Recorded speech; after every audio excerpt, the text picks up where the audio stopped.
Wanashuka kwa pozi ya msiwakimbize. Wanashuka kwa pozi ya wasimame, msiwakimbize.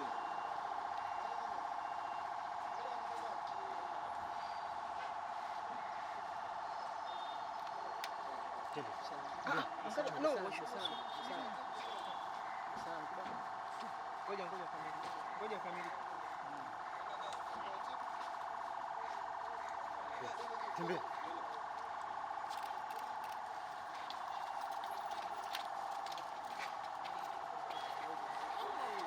Miaka 24 kwa 25. Walikuwa watafuta nini jamani? Hapana. Habari za mchana. Ndugu wanahabari, tuanze na hali ya jiji la Dar es Salaam. Hali ya jiji la Dar es Salaam kwa ujumla ni shwari, na shughuli mbalimbali za kiuchumi, za kisiasa na kijamii zinaendelea vizuri, lakini mkazo wetu mkubwa sisi polisi kanda maalum ya Dar es Salaam ni watu kufuata sheria na kuitunza amani ya nchi hii. Napenda niwakumbushe, hivi karibuni tarehe 16 Mei mwaka huu wa 2026, Jeshi la Polisi kanda maalum ya Dar es Salaam liliwaarifu kufanya uchunguzi wa kina juu ya mauaji ya mtu aliyefahamika kwa jina la Baozan Lee, ambaye huyu alikuwa mwenye asili ya China au mwenye utaifa wa China. Mtu huyu alikuwa ni mmiliki wa kiwanda cha kuchakata chupa ambacho kilifahamika kwa jina la Zingli, ambacho kiko eneo la Mabibo, Ubungo, Dar es Salaam. Mtu huyu kama mnakumbuka, aliuawa kikatili. Aliuawa kikatili na watu waliodaiwa kuwa walikuwa ni walinzi wa kiwanda hicho. Kifo hiki na mauaji haya yalijenga taharuki miongoni mwa umma na jamii ya watu waliokuwa wanamfahamu mtu huyo. Jeshi la Polisi kanda maalum ya Dar es Salaam liliahidi kufanya uchunguzi wa kina, lakini pia uchunguzi huu umehusisha mamlaka zingine za kiuchunguzi ambazo zipo ndani ya Jeshi la Polisi. Ufuatiliaji umefanyika na Jeshi la Polisi limefanikiwa kuwakamata watuhumiwa 4 katika maeneo tofauti tofauti kuhusiana na tukio hili la mauaji.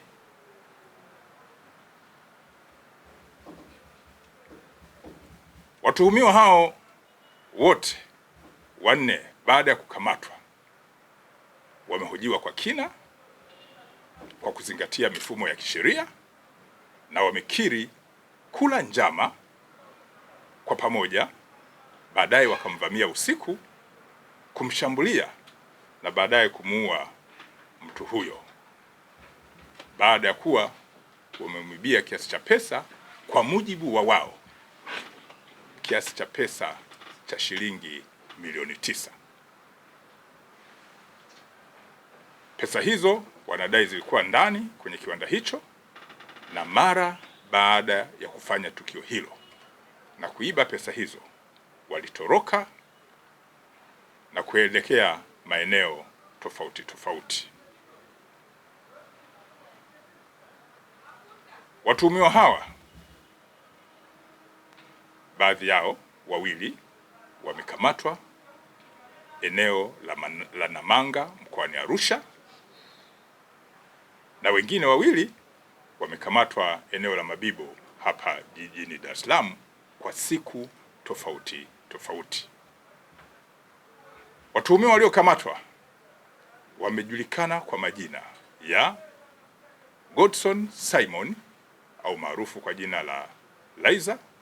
Huyu ana miaka 25, ni mkazi wa eneo linaloitwa Okolili Siha mkoani Kilimanjaro.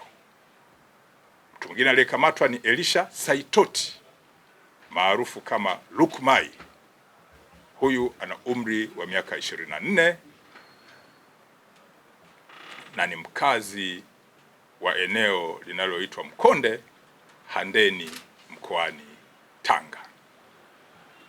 Mtu mwingine aliyekamatwa amefahamika kwa jina la Godfrey Laban maarufu kama Molel mwenye umri wa miaka 30, ni mkazi wa Makongo Kinondoni hapa jijini Dar es Salaam. Mtu wa mwisho aliyekamatwa amefahamika kwa jina la Godson Pinel maarufu kama Isika mwenye umri wa miaka 24, naye ni mkazi wa Kigamboni jijini Dar es Salaam.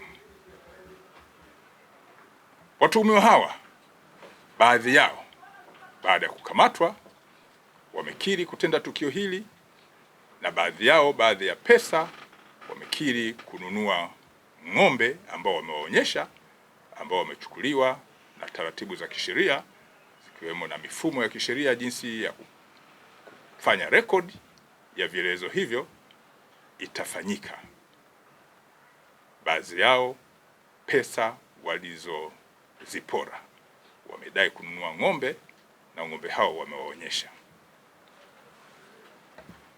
Watuhumiwa wote hawa ambao wamekamatwa wataingia kwenye mifumo ya kisheria, ikiwa ni pamoja na kuishirikisha ofisi ya mashtaka ichambue hiki kilichochunguzwa na baadaye wafikishwe mahakamani haraka iwezekanavyo.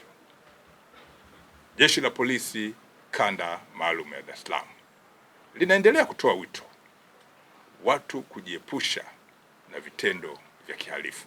Narudia, Jeshi la Polisi Kanda Maalum ya Dar es Salaam halina huruma na wahalifu. Narudia, Jeshi la Polisi Kanda Maalum ya Dar es Salaam halina huruma na wahalifu. Litaendelea kuwashughulikia wahalifu kwa mujibu wa sheria na kuhakikisha kwamba ushahidi ukipatikana watakamatwa na kufikishwa kwenye mamlaka zingine za kisheria ili hatua zizidi kuchukuliwa.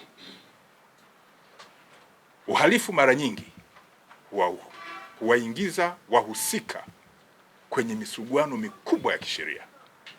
Narudia, uhalifu mara kadhaa huwaingiza wahusika kwenye misuguano mikubwa na mikali ya kisheria.